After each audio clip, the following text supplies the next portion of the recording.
Se você já assistiu a essa parte do vídeo, basta ir aos comentários e clicar na próxima parte que ainda não assistiu. Espero que aproveite o vídeo. A história começa em uma academia mágica onde o talento para a magia é o mais valorizado. O protagonista não tem aptidão para a magia e se pergunta se há alguma maneira para os sem talento, como ele, avançarem em uma academia de magia. Ele não tem certeza, mas frequentemente vai para masmorras para matar monstros e ficar mais forte, mesmo que ele não possa usar magia um dia na academia. O distraído Vilgus é chamado para a frente da classe. Ele é instruído a conjurar uma chama usando um catalisador, mas treme de medo por causa de sua falta de talento mágico. Como era de se esperar, ele não consegue evocar nada e toda a turma ri dele. O instrutor fica realmente decepcionado, pois esta academia é muito prestigiosa, e é constrangedor que Vilgus não consiga usar a magia mais básica. Isso deixa claro para o instrutor porque Vilgus só será um aluno de honra quando se trata de tomar notas. Ele diz que Vilgus está completamente além da ajuda. Nesse momento, um estudante chamado Sion evoca uma incrível chama de seu assento.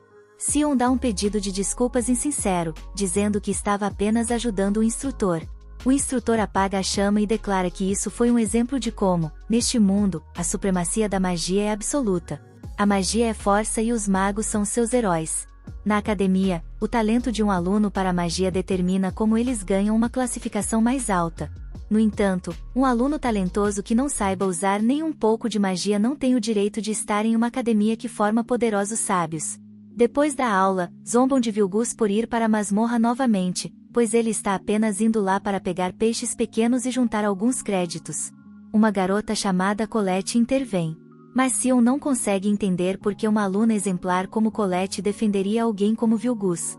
Colette declara que Vilgus é o aluno mais esforçado que ela conhece e se recusa a deixar qualquer um insultar seu amigo. Isso deixa todos chocados ao ouvi-la falar dessa maneira, mas Sion aponta que é preciso muito mais do que trabalho duro para se tornar um Magivander. Ele diz que não vai perder tempo com alguém sem talento como Vilgus. Sion concorda com o instrutor e diz a Vilgus para abandonar a academia, mas Colette diz a Sion para ir embora. Colette consola Vilgus, apontando que há algo errado com o professor, mas Vilgus não o culpa, pois sabe que ele está certo. Com uma conversa suave, Vilgus diz a Colette que, enquanto tiver uma gracinha como ela ao seu lado, não se importa com mais nada. Colette fica realmente nervosa e Vilgus se desculpa, dizendo que foi criado para elogiar garotas e que a fofura dela é completamente objetiva, o que a deixa ainda mais perturbada. Colette lembra a si mesma que é herdeira de um nobre e deve permanecer composta. Nesse momento, Colette fica preocupada porque Vilgus está completamente silencioso. Ele explica que está apenas admirando o quão bonito é o dia. Colette então explica que os Magivander, que são os magos mais poderosos, sustentam o céu. Há muito tempo, as pessoas estavam presas na escuridão e nem sabiam da existência do céu. O mundo era aterrorizado por algo chamado Hoste Celestial, mas 5 magos se levantaram contra eles, enviaram os invasores embora e lançaram um selo sobre o céu, trazendo paz ao mundo. O título Magivander é dado apenas aos mais fortes e tem sido transmitido por eras. Quando Vilgus era mais jovem, uma garota chamada Alaria lhe contou histórias sobre o que está do outro lado do céu. Disse que há um lindo pôr do sol que transforma tudo em tons vermelhos brilhantes. Ela pensou que, se pudessem se tornar Magivander, seriam capazes de ver o pôr do sol juntos. Eles juraram realizar esse desejo, embora agora Vilgus perceba que isso era apenas uma promessa infantil. Mas Alaria era o verdadeiro negócio. Ela tinha um talento incrível e se tornou a mais jovem a ganhar o título de Magivander. Por isso, deixou a academia para ir à torre superior, enquanto Vilgus, sem talento, ficou para trás. Ele não consegue desistir da promessa que fizeram, então trabalha duro para um dia poder ficar ao lado dela. Depois, Vilgus é repreendido pelo professor por ir à masmorra novamente.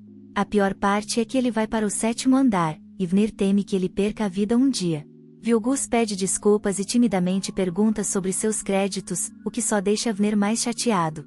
Mesmo assim, Vilgus elimina um guarda maligno na masmorra, e Vner o premia com 2 créditos. Vilgus não poderia estar mais feliz, e Vner fica chocado por ele não ter desistido de se tornar um Magivander. Vner se pergunta o que há de tão errado nisso e explica as dificuldades que Vilgus enfrentará. Antes de ir para a torre, ele terá que avançar para o Instituto Superior.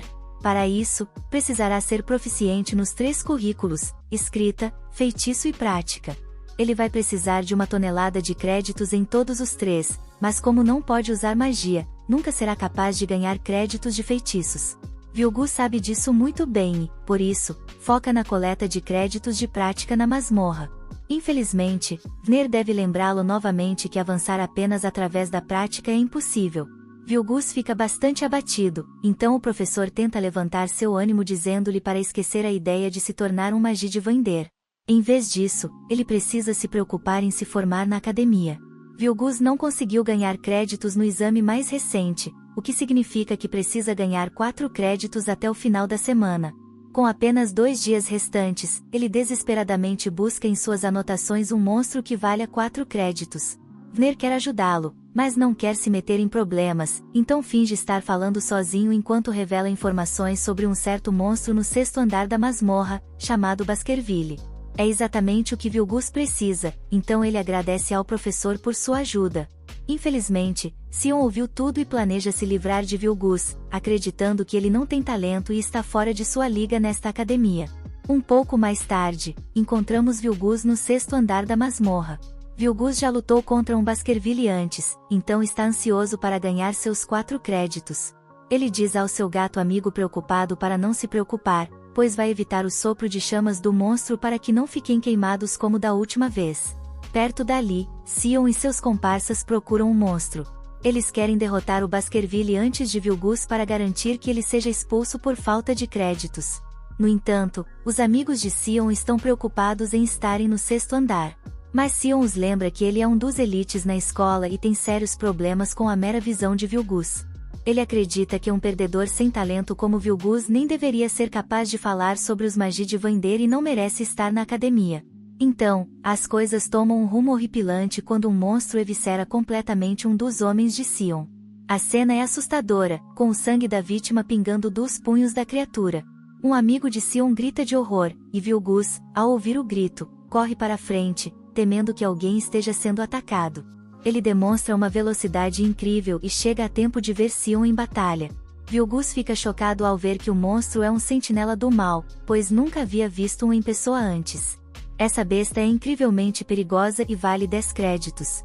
Esse monstro aterrorizante geralmente reside nos níveis mais baixos da masmorra, e Vilgus se pergunta por que está ali.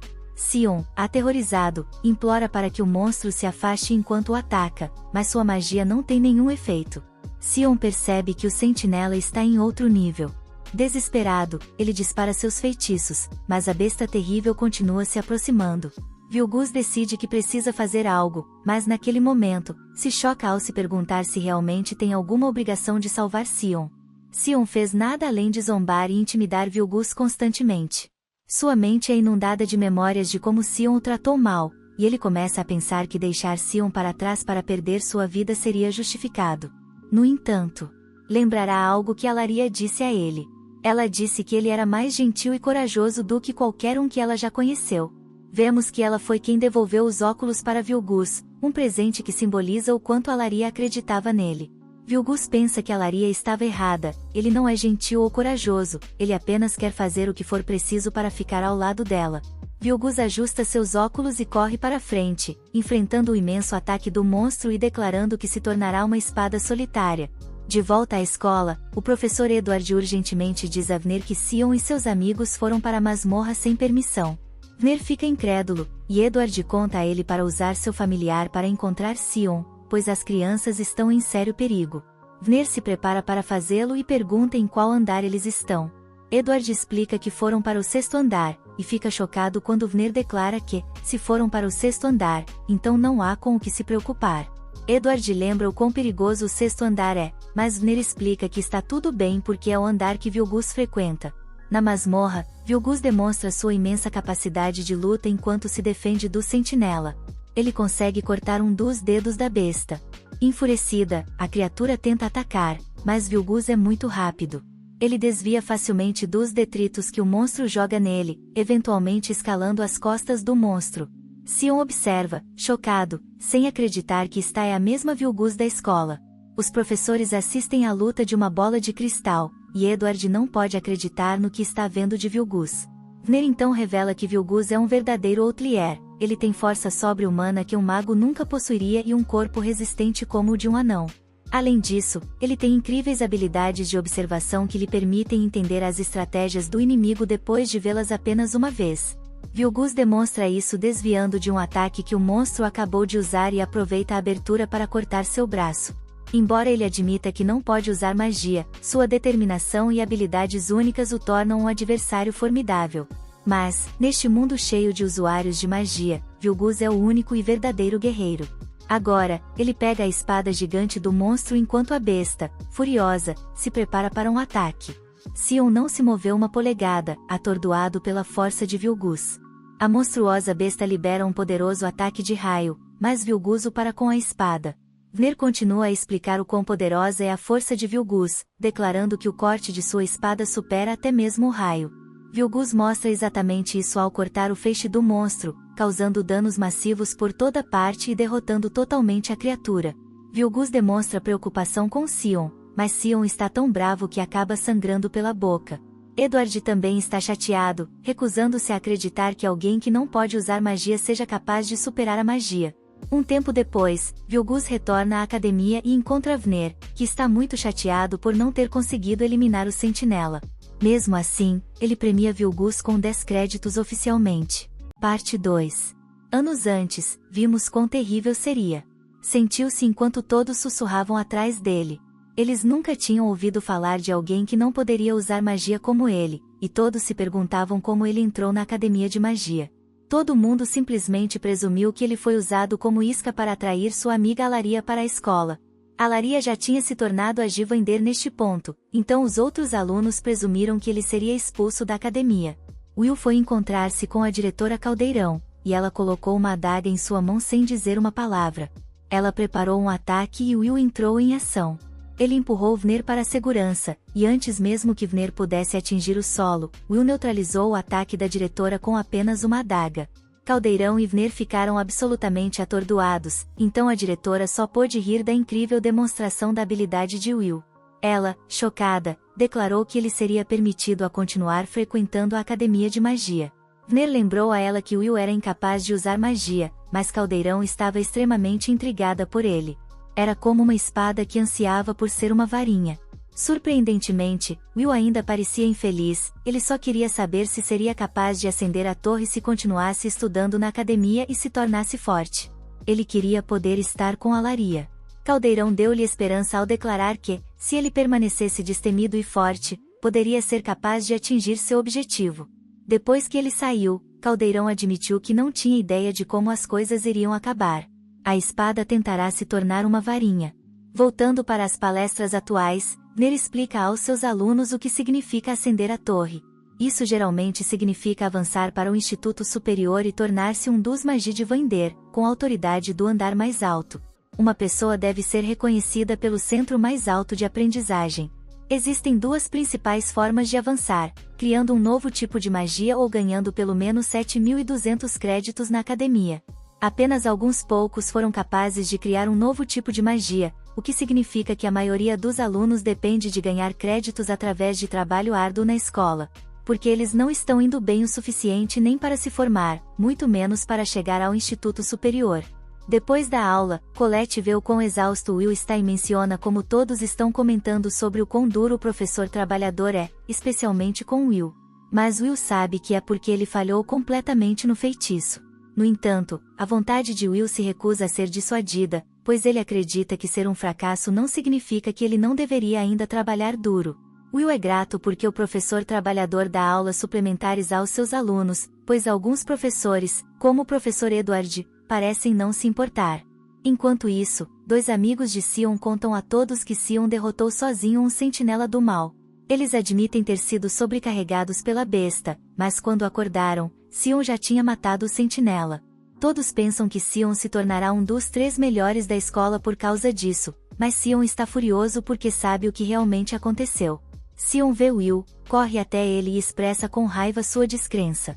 Will é suposto ser um talento perdido, mas de alguma forma foi capaz de lutar muito bem. Colette interrompe a altercação, mas Will não conta a ela nada sobre o que aconteceu no escritório da diretora. O bravo Edward exige que Will seja expulso, mas Caldeirão ressalta que Will já está em seu 6º e último ano na escola e seria cruel expulsá-lo depois que ele chegou até aqui.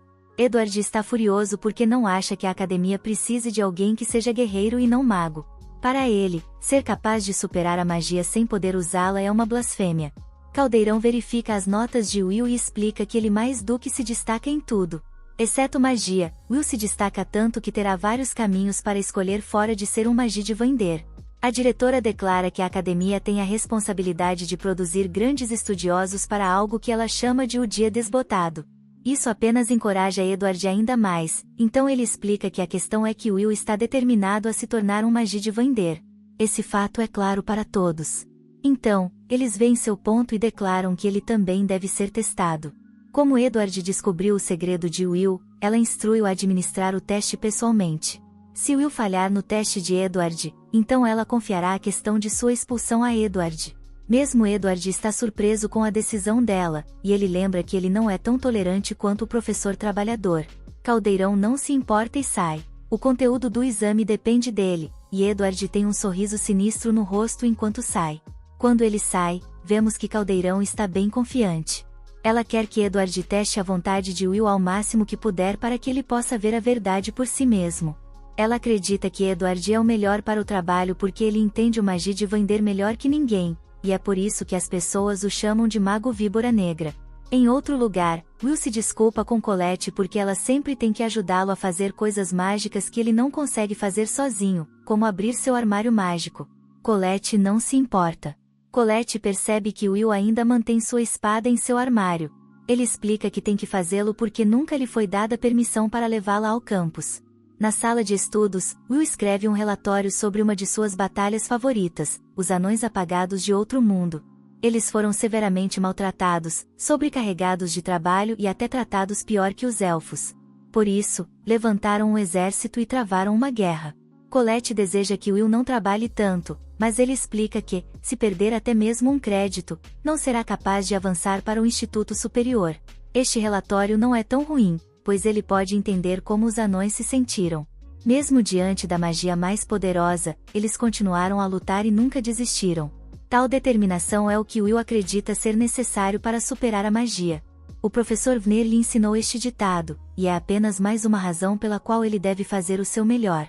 Colette então percebe um cabelo branco em Will. Ele rejeita a oferta dela de retirá-lo, mas ela insiste. Nesse momento, Edward os interrompe e instrui Will a ir com ele para a sala de feitiços.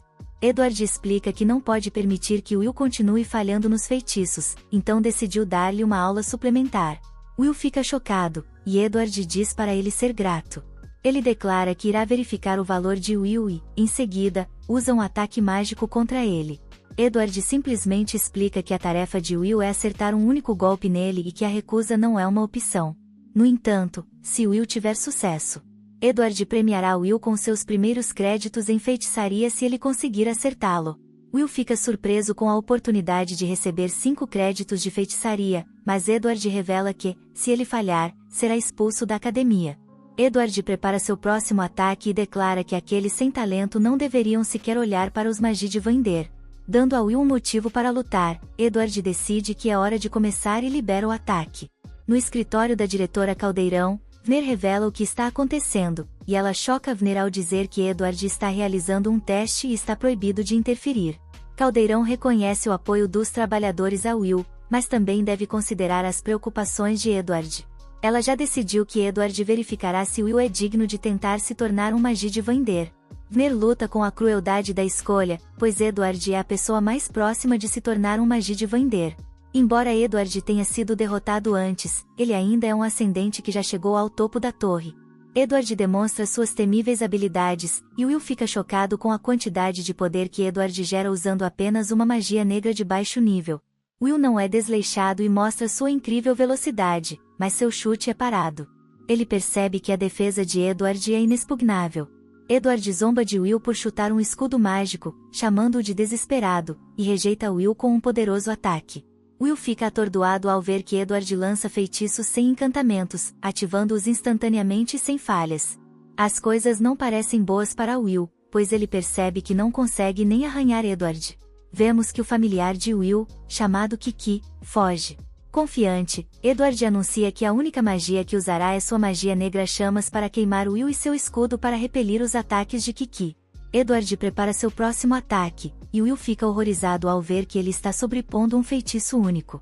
O ataque já era extremamente poderoso na primeira vez, mas agora Edward vai desencadear uma enxurrada deles. Edward declara que a lista de talentos precisa desaparecer e libera o ataque. O ataque é impossível de escapar, e Will é atingido várias vezes enquanto Edward demonstra imenso controle de sua vontade mágica.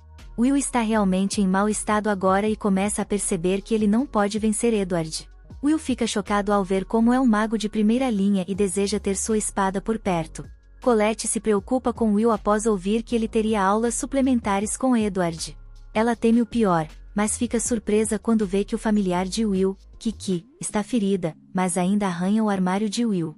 Colette percebe que algo ruim aconteceu com Will, pois Kiki está claramente angustiada.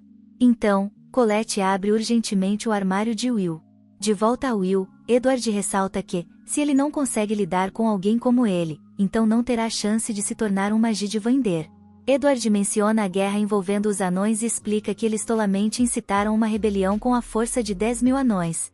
Ele então pergunta se Will sabe quantos magos foram necessários para acabar com a batalha. Will tenta se levantar, mas Edward o força a descer e revela com raiva que bastou um mago com um simples aceno de sua varinha. Um único mago foi capaz de aniquilar 10.000 guerreiros anões. Edward declara com raiva que este é o caminho do mundo e que uma espada nunca alcançará uma varinha. Ele quer que Will abandone suas aspirações, mas Will se recusa e anuncia com orgulho que quer alcançar o magia de Vander. Edward o empurra para longe e exige saber o que impulsiona Will a lutar tanto. Will, então, fica em posição desafiadora e declara que quer estar com a pessoa que ama. Essa resposta choca profundamente Edward, e Will continua dizendo que quer manter a promessa que fez a Laria. Edward fica enojado e se recusa a acreditar que algo tão simples como o amor é o que está impulsionando Will a alcançar o ápice da magia. Will entende quão tolo isso deve parecer para Edward. Mas ele não se importa com o quão difícil seja o caminho, ele está determinado a ver o pôr do sol com a Laria. Logo em seguida, Colette chega no momento perfeito e entrega a espada a Will. Ele agradece e se prepara para uma luta real. Edward chama Will de desviante e aponta que ele não pode vencer com uma espada. Edward promete derrotar Will enquanto desencadeia outro ataque, mas fica atordoado quando Will corta diretamente através de sua magia. Fica claro que Will está usando a lâmina área, mas Edward não se importa e lança outro ataque. Will pensa em quão aterrorizado está, sabendo que Edward vai lançar outra barragem, uma salva aterrorizante de 1000 chamas. Ele não consegue parar de tremer enquanto reconhece que Edward é uma poderosa barreira entre ele e o magia de Vander. Will realmente quer fugir, mas sabe que esta é a única maneira de atravessar a barreira. Edward declara que a luta acabou enquanto envia sua barragem de ataques mágicos e chama Kiki para carregar Will. Will manobra magistralmente através dos ataques e pensa em como há mais na história sobre a Guerra dos Anões. Havia um bravo general anão chamado Gareth que lutou mesmo depois de perder todos os seus camaradas no início. Mesmo com tudo acontecendo ao seu redor, ele foi capaz de desferir um único golpe após a batalha. Em homenagem à sua bravura, os magos reconheceram o status do anão. Naquele momento, Will lança um tijolo na barreira de Edward e ela se estilhaça por todos os lados. Ele então sobe aos céus e declara que a história do anão é um exemplo de uma espada alcançando uma varinha. Will usa o teto como plataforma de lançamento e se lança diretamente através da barreira de Edward, cortando-a. A batalha chega à sua conclusão dramática quando ambos os lutadores apontam suas armas um para o outro. Edward fica atordoado e furioso ao perceber que Will conseguiu cortar sua defesa. Ele se afasta, mas também declara que Will é recompensado com 5 créditos. Colette corre para verificar Will. Mas ele está completamente exausto. Caldeirão está muito impressionada com a performance de Will, e Vner aponta que ele escolheu mergulhar direto na barragem de Edward, escondendo-se e atacando de um ponto cego acima. Kun complementa, destacando que Will usou um golpe com força suficiente para romper o escudo de Edward. Will conseguiu realizar um ataque cortante capaz de superar a magia, e Kun, espantado, declara que parecia que Will não se intimidou. Parte 3. Will se despede, afirmando que conseguiria chegar à torre também, mesmo sem poder usar magia, apesar de todas as dificuldades que tentaram separá-los. Ele jurou que a seguiria, aconteça o que acontecer. Alaria ficou surpresa quando ele disse que eles assistiriam ao pôr do sol juntos, e ela prometeu esperar por ele, independentemente do tempo que isso levasse.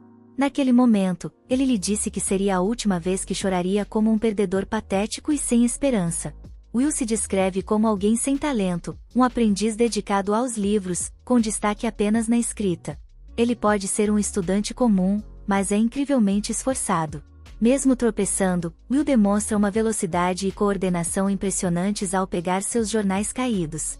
Enquanto isso, Alaria é notícia por sua incrível conquista, criar uma nova magia original. Ela se tornou a primeira a inventar 12 magias, um feito notável que a enche de orgulho. Will, determinado a trabalhar duro também, fica chocado ao ler que Alaria emitiu uma ordem. Desesperado, ele corre até seu amigo Roche, implorando por itens mágicos. Roche, sempre um bom amigo, explica que já fez melhorias na versão anterior de um item mágico e entrega a nova versão a Will, lembrando-o de cuidar de si mesmo. Ao chegar ao quarto andar da masmorra, Will se depara com muitos estudantes, como esperava, dada a importância do pedido de Alaria. Ele diz ansiosamente a Kiki que é hora de começar, mas fica assustado quando o chão treme. Esse tremor foi causado por Sion, que acabará de destruir alguns Frostwalkers, para o aplauso de seus amigos. Sion, no entanto, não está satisfeito, ainda perturbado pela força de Will ao salvá-lo. Will, por outro lado, fica impressionado com Sion e decide que precisa se apressar, temendo que não restem mais Frostwalkers para caçar. Diante da multidão, Will decide ir mais fundo na masmorra e acaba encontrando uma garota em perigo. Ele a resgata, surpreendendo-a ao derrotar os monstros apenas com uma espada, sem usar magia. A garota, atonita, agradece e se apresenta como Iris.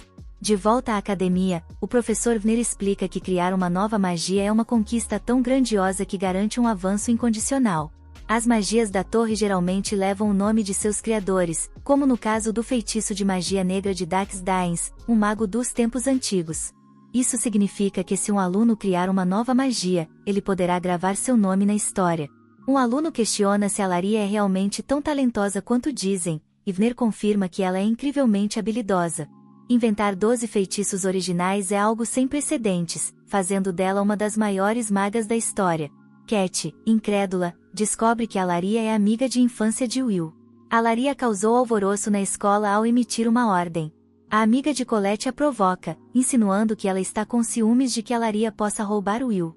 Colette nega, mas RMA as repreende por serem barulhentas. Mesmo assim, Colette pensa em Will e se pergunta se ele está na masmorra novamente por causa de Alaria. Iris, observando Will, reconhece-o como o garoto da escola que não tem talento. Will se pergunta por que ela não o despreza por isso, mas Iris responde que não pode menosprezar alguém que a salvou. Ela sabe que ele não pode usar magia, mas respeita aqueles que têm seus próprios dons. Iris se mostra uma boa pessoa e declara que quer se tornar uma Mavander, uma das pessoas que sustentam o céu.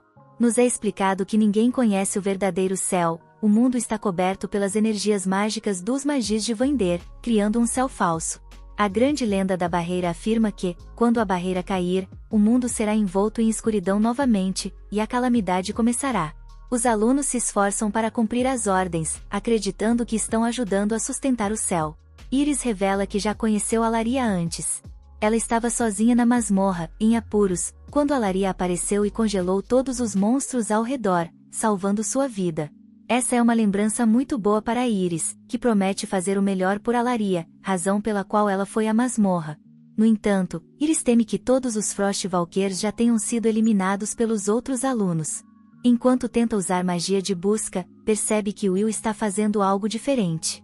Ele explica que, ao se moverem, os Frostwalkers deixam fragmentos de gelo para trás, mas os que ele está encontrando são muito maiores do que o normal.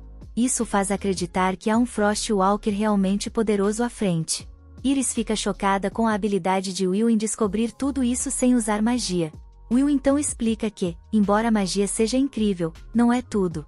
Conhecimento e sabedoria também têm seu valor, e a experiência pode compensar o resto. Ele se prepara para a batalha, enquanto Iris, atonita, vê um gigante Frostwalker surgir. Will usa sua incrível velocidade para evitar ser esmagado, e Iris fica apavorada ao perceber que o monstro é um Frostrex, exatamente como Will havia previsto. Um monstro realmente poderoso, o Frostrex emite um rugido assustador. Esses monstros são a forma mais elevada de Frostwalkers e valem 6 créditos. Eles são específicos do 4º andar. Will deve desviar de um ataque de raio, que congela tudo o que toca. Ele pede a Iris que espere enquanto ele luta, mas ela está preocupada. Iris explica que ataques físicos não funcionam em um Frost Hex, pois qualquer coisa que toca é congelada instantaneamente. A única maneira de enfrentá-los é com ataques mágicos de longo alcance. Desesperada, Iris implora para que ele não lute, mas Will, confiante, a tranquiliza, explicando que já enfrentou monstros como aquele muitas vezes. Will prepara os itens mágicos que seu amigo Roche fez para ele e avança em direção ao céu, desviando dos ataques dos monstros e manobrando pelo campo de batalha. O Frost Hex acaba perdendo Will de vista. Aproveitando a oportunidade, Will ataca em várias direções, forçando Iris a se proteger. Ele então posiciona e lança os itens mágicos no monstro, que se prendem à besta e são amarrados a uma corda. O Frost Hex tenta atingir a corda com seu raio, mas é inútil, pois Will já está em movimento novamente. Com sua velocidade insana, Will evita ser atacado e rapidamente enrola a corda ao redor do Frost Hex. O monstro continua tentando atacá-lo, mas Will já finalizou o plano, cobrindo a criatura com a corda. Ele sabe que os Frost Hex são vulneráveis a ataques de fogo e explosões. Quando o Frost Hex usa seu ataque mais poderoso para congelar tudo ao redor, já é tarde demais. Os preparativos de Will estão completos. Usando um dispositivo em seu pulso, ele cria uma chama que percorre a corda, incendiando-a e fazendo com que os itens mágicos explodam. A explosão é incrivelmente poderosa, e quando termina, quase nada sobra do Frost Hex. Will dá crédito a Roche por ter criado itens mágicos tão eficazes e planeja agradecê-lo mais tarde. Iris, impressionada, muda rapidamente de comportamento para algo mais sério. Ela sabia que Will era conhecido por não ter talento, então o que acabará de testemunhar não fazia sentido para ela. Ela percebe que Will é muito diferente dos rumores e pensa em como precisará relatar isso a uma certa pessoa. Nesse momento, Will comenta que eles conseguiram muitos núcleos de gelo. Iris, voltando a ser ela mesma, concorda que é hora de sair da masmorra. Sozinha, Iris reflete sobre como Will foi impressionante, compensando a falta de magia com criatividade e experiência. Ela conclui que, embora Will não seja um mago, ele é definitivamente um guerreiro poderoso. Surpreendentemente, Iris encontra-se com os Magi de Vander, que estão em uma reunião discutindo a necessidade de recrutar mudas mais promissoras para o dia do Defaded, pois não podem permitir que a profecia se concretize. Conhecida como a Observadora, Iris é questionada sobre suas descobertas. Ela revela ter encontrado um prospecto interessante, um guerreiro sem talento chamado Will, que ela agora recomenda para uma posição na torre. Alguns dos Magi de Vander acham que é uma péssima ideia, mas Zo, um homem de cabelos brancos, acredita que seria interessante. Outros membros assumem que Will seria inferior a eles, mas Zo diz que aceitaria qualquer um, desde que fosse útil. Eleanor, uma maga, chama Will de bárbaro, mas um homem chamado Carota intervém para evitar uma discussão. Ele lembra a todos que o festival do Grande Mestre está se aproximando, sugerindo que aguardem os resultados do festival antes de tomar qualquer decisão sobre Will. Os Magi de Vander concordam que alunos promissores serão revelados durante o festival e começam a se dispersar. Alaria, no entanto, fica para trás e, mais uma vez, promete esperar por Will. Parte 4. A magia de Vigol é impressionante, e eles derrotam facilmente um golem. Ambos passam no exame e agora cada um deles tem um total de 10.200 créditos. Outro rapaz se aproxima e usa magia de gelo para prender cristais de gelo em vários golems. Esses fragmentos se transformam em flores de gelo, e o rapaz congela facilmente vários desses golems. O nome desse rapaz é Julius, e os outros alunos ficam impressionados com o fato de ele ter congelado até os golems deles. Julius passa no exame, como os outros melhores alunos, mas ele possui 10.050 créditos. Julius declara guerra aos outros melhores alunos, e eles usam suas habilidades para destruir sua flor de gelo ao aceitar o desafio. Todos os outros alunos sabem que os 3 já estão confirmados para ir ao Instituto Superior. Eles também são os únicos com mais de 10.000 créditos. Os créditos são usados para medir o potencial dos alunos, mas Will não tem o suficiente para se formar, muito menos para avançar ao Instituto Superior. Este é o último ano de Will na escola, e ele só tem 5.500 créditos. Julius insulta Will e ordena que ele nunca mais apareça em sua presença. Os amigos de Julius o elogiam demais e estão certos de que ele será recrutado no próximo grande festival mágico. Will ouve isso e não acredita que já chegou a hora do festival novamente. No almoço, Colette diz a Will que sua única opção é ser recrutado no festival, pois avançar para o Instituto Superior apenas com provas escritas e práticas não é realista.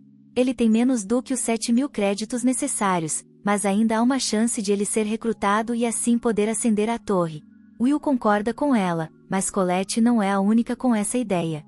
Todos os outros alunos também estão tentando virar o jogo para si mesmos, e estarão sedentos por vitória durante o festival. O grande festival mágico é realizado a cada 2 anos. Várias competições acontecem, e magos altos descem da torre como caçadores de talentos. É uma competição entre estudantes de diferentes facções da torre, e há várias delas.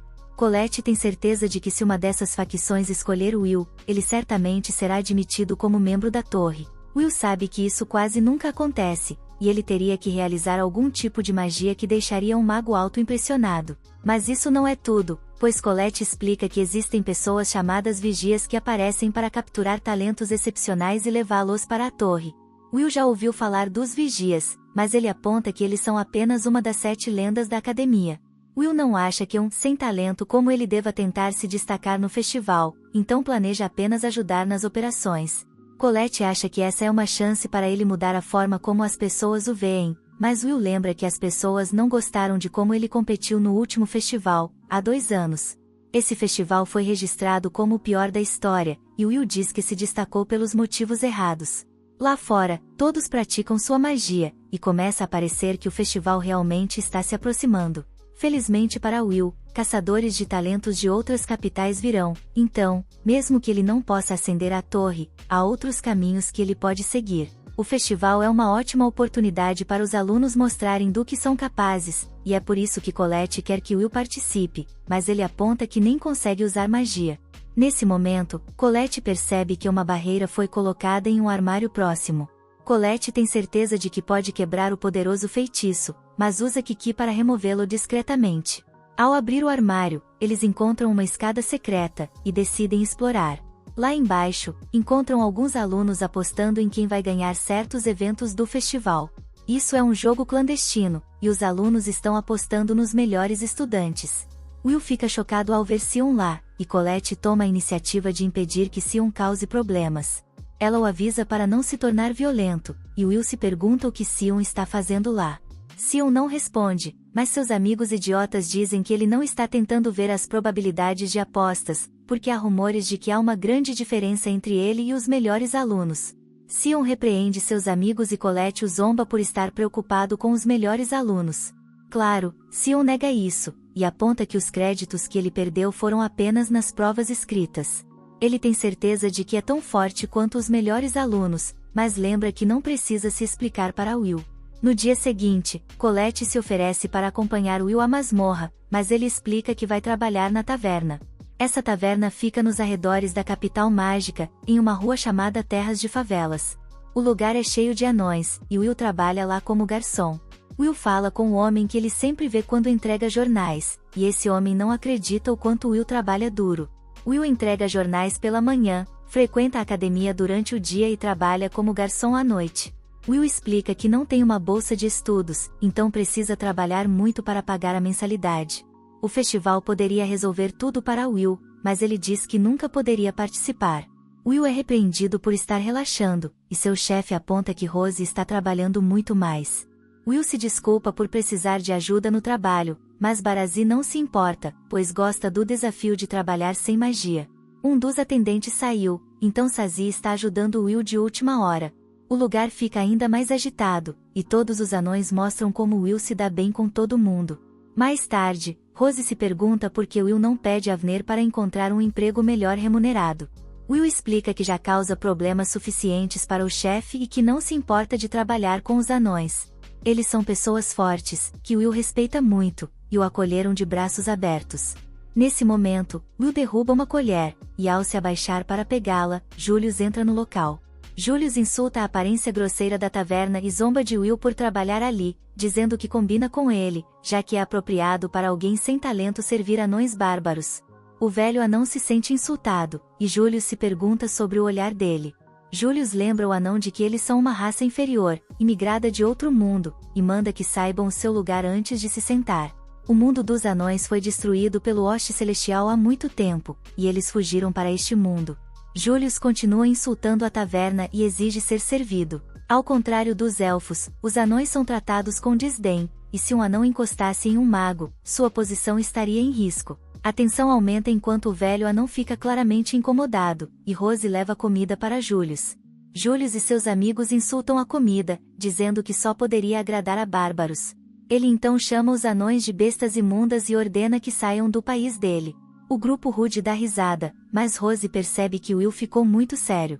Julius e seus amigos acham que Will está ali para atendê-los, mas ele exige que retirem tudo o que disseram. Julius fica irritado, mas Will explica que há muito significado na comida dos anões, e que não deve ser ridicularizada. Todos ficam chocados. Julius, de forma rude, afirma que nenhum deles pode usar magia e, se algo for nojento, ele vai chamá-lo de nojento. Julius então chuta a comida em direção a Will, e seus amigos dizem para Will não pensar em revidar. Esses idiotas mexeram com a pessoa errada, e Will derruba os dois amigos de Julius com um único movimento, deixando-os inconscientes. Ele avisa Julius que a selvageria entre eles é mais sem sentido do que a dos anões. Julius fica furioso e explica que não passa por uma humilhação como essa há muito tempo. A raiva de Julius é refletida em seu poder, quando a sala começa a congelar. Ele avisa Will que acabou de arrumar briga com a pior pessoa possível, e Will mal consegue desviar do ataque perigoso de Julius. A situação fica mais intensa, e Julius consegue prender Will contra a parede. Ele então usa sua varinha para pressionar uma de suas flores de gelo contra Will, mas fica chocado ao ver que Will continua desafiador. Julius decide que apenas congelar Will não será suficiente para apaziguar sua raiva, já que ninguém está ali para ver. Ele exige que Will participe do grande festival mágico, para que possa humilhá-lo na frente de todos. Will destrói parte do gelo de Julius e declara que vai entrar no festival. O velho anão tenta impedir Will, mas Barazi percebe que já é tarde demais, pois Will está realmente furioso agora. Julius declara que vai derrotar Will e garantir que ele não possa mais ficar na academia. Will, cansado desse sujeito, diz que Julius terá que pedir desculpas aos seus amigos quando for derrotado. Parte 5. Um discurso breve é dado, anunciando o início do grande festival de magia da facção do fogo. Os exploradores são instruídos a manter os olhos atentos para encontrar um talento oculto entre os participantes. Os espectadores observam enquanto os competidores participam de uma corrida montados em Charizards. A multidão fica impressionada com a intensidade da corrida, mas fica claro que Lehana vai vencer. Isso era esperado da chamada Senhorita Perfeita, pois ela está no topo da escola. O diretor Caldron observa a multidão e fica contente ao ver que os exploradores estão misturados no público, com os olhos brilhando de expectativa. Iris comenta que os magos vindos de fora da torre sempre criam uma certa tensão. Agora, os exploradores competem entre si para encontrar os alunos mais promissores da academia. Lehana, é claro, vence a corrida aérea em tempo recorde, sendo sua segunda vitória consecutiva. Iris então avisa que precisa sair, pois tem compromissos. Ela muda para sua outra persona e diz que há uma pessoa específica pela qual deve torcer por perto. Canon se prepara para sua partida e pensa que não pode decepcionar uma garota que precisa de ajuda. Um flashback mostra Cat pedindo sua ajuda, mesmo odiando isso. Kaia pediu para ele se juntar ao seu time, e Canon aceitou. Agora, ele corre para se encontrar com ela, refletindo que Colette deve ter finalmente percebido que ele é um parceiro melhor do que Will. Canon, então, se surpreende ao ver que Will também faz parte do time. Para participar da competição do Ataque à Coroa, cada equipe deve ter pelo menos 21.000 créditos combinados, e para Will competir, a única opção era convidar Canon. Canon se recusa a ajudar alguém sem talento e se pergunta por que Will está tentando participar de um evento de nível superior. Nesse momento, Canon sente um calafrio ao ver Julius entrando na sala. Will lança um olhar frio, que Canon percebe que não é direcionado a ele. Colette revela a Canon que algo aconteceu entre Julius e Will. Julius entrou na competição do Ataque à Coroa, e Will decidiu que precisava enfrentá-lo a qualquer custo. Canon fica furioso, pois Will não apenas o humilhou na masmorra, mas agora também o está ignorando. O festival continua lá fora, e os anunciantes são um cara chamado Mike e o professor mais odiado, Edward. Mike reclama de ter que trabalhar com Edward, mas retira suas palavras quando Edward demonstra o quão assustador pode ser. É então anunciado que a próxima competição será o ataque à coroa. Alguns elfos preparam o campo, recitando um encantamento que faz grandes círculos mágicos aparecerem em todos os lugares, mudando completamente a paisagem ao redor do estádio. Diferente dos outros eventos, o ataque à coroa é uma competição em equipe, realizada entre equipes de 3 membros. As equipes começam nas bordas do campo e devem avançar até o estádio central. No centro do estádio há uma coroa, e o primeiro a tomá-la vence. Além dos obstáculos naturais, os participantes devem evitar inúmeras armadilhas organizadas pelos professores da escola. É permitido quebrar o caminho mais curto e também obstruir outras equipes. Fica claro que o ataque à coroa é o evento mais brutal e intenso do festival. Edward faz alguns comentários, mas Mike o interrompe, apontando que será um grande teste para seus brilhantes alunos. Mike ouviu dizer que as apostas secretas favorecem fortemente os esquadrões de Vigal e Julius como os vencedores. A equipe de Will é a menos popular, pois ele é visto como alguém sem talento, e a multidão ri de sua participação. Os esquadrões começam a se posicionar, mas Werner fica chocado ao ver que Will está participando. Ele tenta convencê-lo a desistir, mas Will se desculpa e explica que, mesmo sendo motivo de piada, ele quer vencer. Todos os esquadrões estão prontos e o ataque à coroa começa. A equipe de Julius é a primeira a encontrar uma armadilha, um grande grupo de golems. É um obstáculo de grande escala, e os espectadores se perguntam se eles conseguirão sobreviver. Nesse momento, todos ficam surpresos ao ver Will correndo em direção aos golems. A multidão o ridiculariza, já que ele mal conseguiu arranhar um único golem durante o exame, e assumem que ele está correndo para seu fim. No entanto, eles não sabem que a equipe de Will está bem preparada. Ele instrui Colette a executar o plano. Colette usa magia de terra para cobrir o braço de Will com pedra, e ele destrói completamente um dos golems, emitindo uma grande explosão de energia dentro do estádio. Toda a multidão fica sem palavras. Cannon não acredita no que vê, enquanto Will continua seu ataque implacável. Mike declara que o primeiro a passar pelo exército de golems é o sem-talento Will. Cannon nunca poderia se perdoar por ser salvo por alguém como Will, então fez tudo o que pôde para ficar mais forte. Mas, de alguma forma, Will ainda está se destacando, o que deixa Cannon furioso. A equipe de Will assume a liderança, mas isso significa que eles são os primeiros a enfrentar a próxima armadilha. Will usa sua imensa força para bloquear algumas pedras, enquanto Colette invoca espadas mágicas por todo o campo de batalha. Colette usa habilidosamente suas espadas para destruir todas as armadilhas ao redor deles. Uma dessas armadilhas permanece, mas Will rapidamente a destrói também. Mike anuncia que eles superaram a segunda armadilha, chamando a atenção para a surpreendente equipe de Will, o azarão que está impressionando a todos. A multidão, porém, se recusa a acreditar que Will esteja por trás de todos esses feitos impressionantes, assumindo que tudo é mérito da magia de Colette. No entanto, os exploradores sabem a verdade, percebendo que Will tem uma habilidade extraordinária para detectar e neutralizar armadilhas.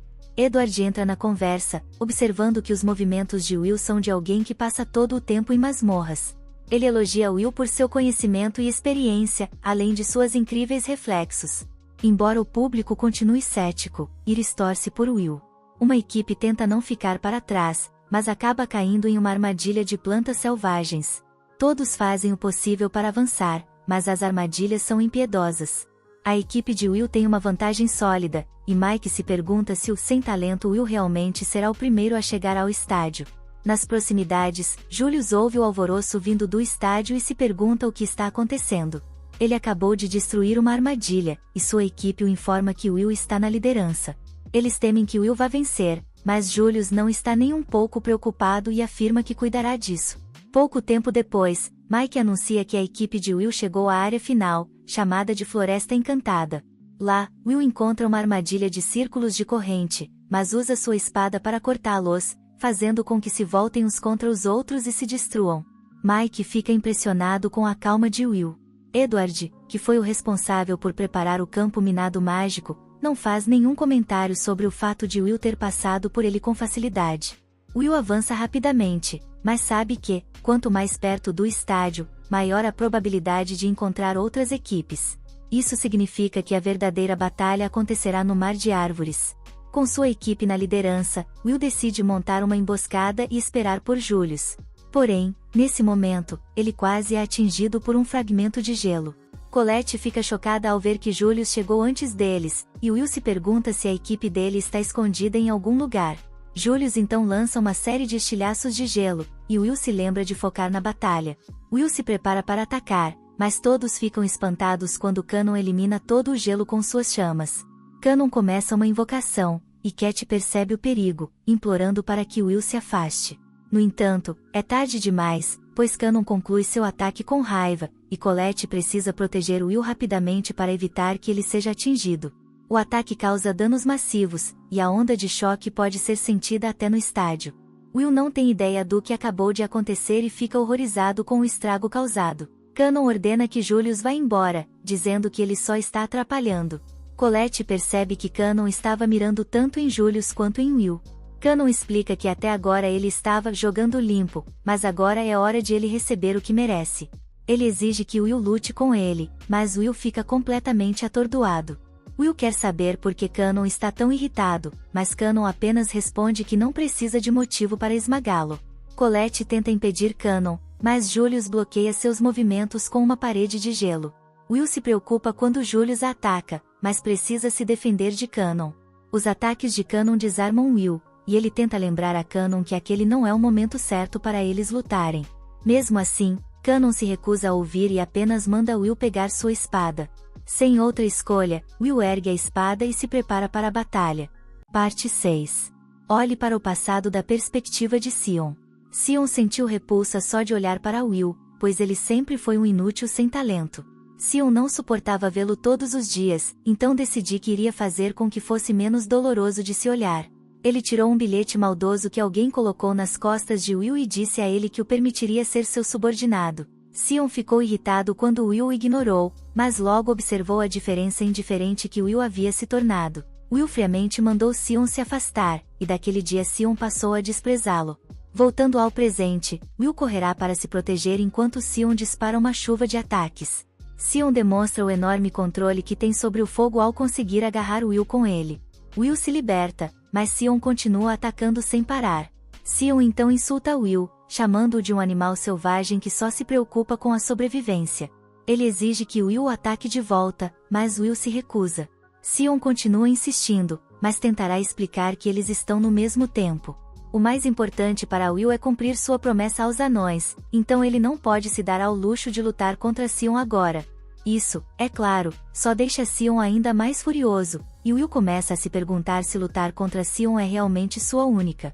Mike e o público ficaram chocados ao ver os companheiros de equipe brigando, e Mike voltou para Edward para saber sua opinião. Edward diz que a luta entre membros da equipe é inaceitável, independentemente da razão. Isso não só arruinará as chances de vencer a partida, mas também dará uma má impressão para os olheiros. Edward chama isso de verdadeiramente deplorável, mas Mike fica claro ao ver o quão satisfeito Edward parece ao dizer isso. Os olheiros estão decepcionados, pois Sion mostrou muito potencial em termos de notas, mas seu comportamento durante a partida faz com que eles percebam que ele ainda é apenas um garoto.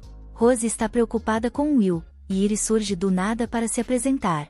Iris se autodenomina uma pessoa que consegue dar bem com qualquer um e continua torcendo por Will. Rose não descobriu que Iris era o tipo de pessoa que torceria por alguém, então Iris explicou que, no começo, não estava realmente interessada em Will, mas depois de conhecê-lo, ela se considerou sortuda. Rose percebe que há muitas pessoas que parecem se importar com Will, incluindo Colette. De volta à luta, Colette percebe que precisa parar Will e Sion de brigar. Julius a antagoniza, e ela tem que se defender de seus ataques. Julius é um cara astuto, então Colette percebe que ele usou o ataque como uma distração e ativou uma armadilha sob ela. Nesse momento, todos no Coliseu ficam pensando ao ver que há vários Julius espalhados pelo campo de batalha. Julius interceptou todas as outras equipes também, e Vigel fica atento com a capacidade de Julius de cumprir sua declaração. Julius diz que vai destruir Vigel com sua arma secreta, mas fica chocado quando Vigel revela que estava esperando para devolver sua flor a ele. Essa flor foi desenhada por Julius, mas era apenas um clone, e Vigel fica sabendo ao ver que Julius tinha esse truque no mangá. Isso era esperado, já que Julius tem potencial para se tornar um magi de Vander. Mike fica perdido, sem saber o que está apostando, mas ele elogia Vigel por ter derrotado Julius. Uma olheira da facção dos elfos avalia a situação, mas considera Vigel apenas mediano, ele nem excede nem falha nas expectativas. Essa senhora, chamada Shalia, é extremamente introvertida, então quer voltar para casa antes que morra por estar nesse grande evento. Todos no estádio se questionarão se a vitória da competição será retomada por Julius e Vigel. O tempo de Will estava muito perto de vencer, mas arruinaram suas chances ao brigar entre si. Os amigos de Sion sabem que ele odeia Will, mas joga a partida fora por causa disso não é típico dele. Sion está indo longe demais ao tentar expulsar Will da academia, mas um de seus amigos acha que Sion tem uma boa razão. Um outro flashback mostra Will sendo intimidado implacavelmente, e ele se perguntou por que todos gostavam tanto de atormentá-lo. Seus colegas pensaram muito pouco dele, mas Will sabia melhor do que ninguém o fracasso que era. Will sabia que seria egoísmo demais esperar que eles simplesmente o aceitassem, então, no mínimo, ele só queria que o deixassem em paz. Essa era a mentalidade de Will quando ele rejeitou a oferta de Sion para ser. Com todos atormentando-o, Will decidiu que, acima de tudo, precisava se concentrar em chegar à Alaria. Assim como naquela época, Sion ataca Will novamente e, furiosamente, inicia outra invocação. Isso permite que Sion convoque um falcão de chamas, e Will se pergunte se é um guardião. Esse guardião quase destruição Will, mas ele desvia habilmente e corta uma de suas asas, aproveitando a oportunidade para ir atrás de Sion. Infelizmente, o pássaro de fogo tem uma regeneração de alta velocidade, então Will terá que destruir seu núcleo. Os guardiões geralmente são usados para defesa enquanto seu usuário lança um feitiço, mas esse pássaro de fogo está atacando de todas as maneiras. A batalha se intensifica e começa a cobrar um preço sério em ambos os lutadores. Ninguém está mais surpreso do que Edward ao perceber. Sion superou o nível de estudante, ele não só consegue usar um feitiço de fogo de alto nível, como também invoca um guardião. O controle preciso da sua magia é incrível, e os batedores da facção do fogo também perceberam.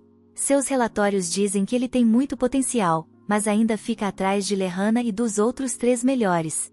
O fato de ele ser sempre subestimado só faz com que os outros percebam que ele carrega um grande peso em seu ombro.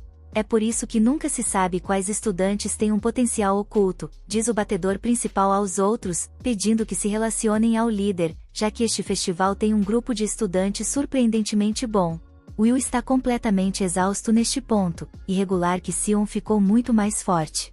Sion, no entanto, ainda está cheio de raiva, apontando que Will era um lutador muito melhor quando derrotou o Sentinela Maligno. Tentarei explicar novamente que não há razão para eles sobreviverem, mas Sion fica ainda mais irritado. Kanan lembra a Will de tudo o ridículo e humilhação que ele feriu, e se pergunta por que Will não o despreza. Will, por sua vez, fica chateado e revela que sim, ele guarda ressentimento por Sion. Ele imaginou muitas vezes se vingar, mas agora está determinado a derrotar Julius. Sion mal o escuta, expressando o quanto fica furioso toda vez que Will se recusa a desistir, mesmo sendo um sem talento. Para piorar as coisas, Will fica chocado quando Kanan exige que ele o encare.